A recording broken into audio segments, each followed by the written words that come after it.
Hello mga bata! Ang kwento natin ngayon ay ang alamat ni Maria Makiling, isa sa mga pinakatanyag na kwento sa Pilipinas. Umpisa na natin!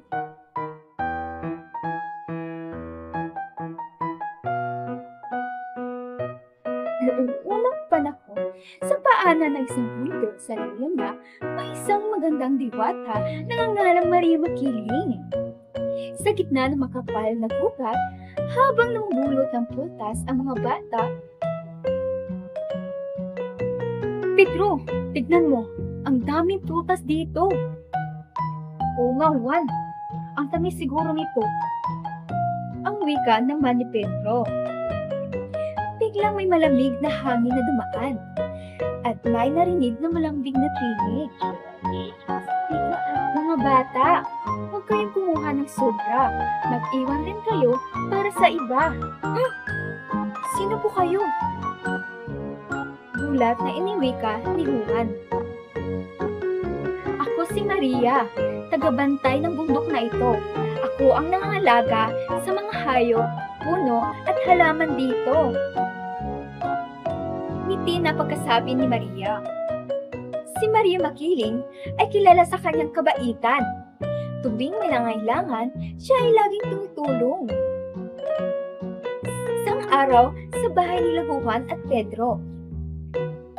Wala na tayong bigas, anak. Hindi ko alam kung saan tayo kukuha ng pagkain. Malungkot na sabi ng ina ni Juan.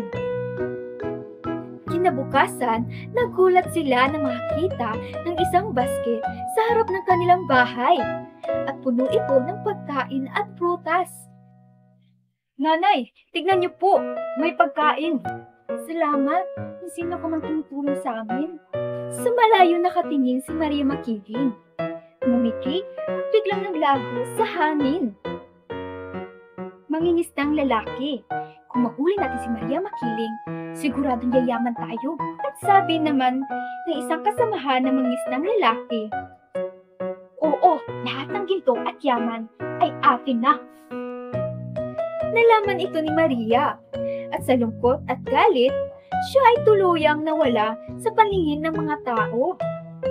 Hindi na ako magpapakita sa mga tao hanggang matutunan nilang mahalin at respetuhin ang kalikasan.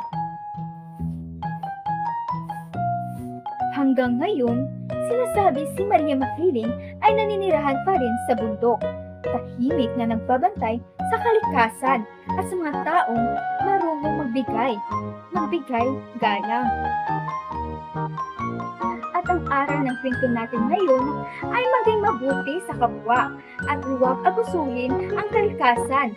Galangin ang mga biyayang bumibigay ng kalikasan. Hanggang sa muli mga bata,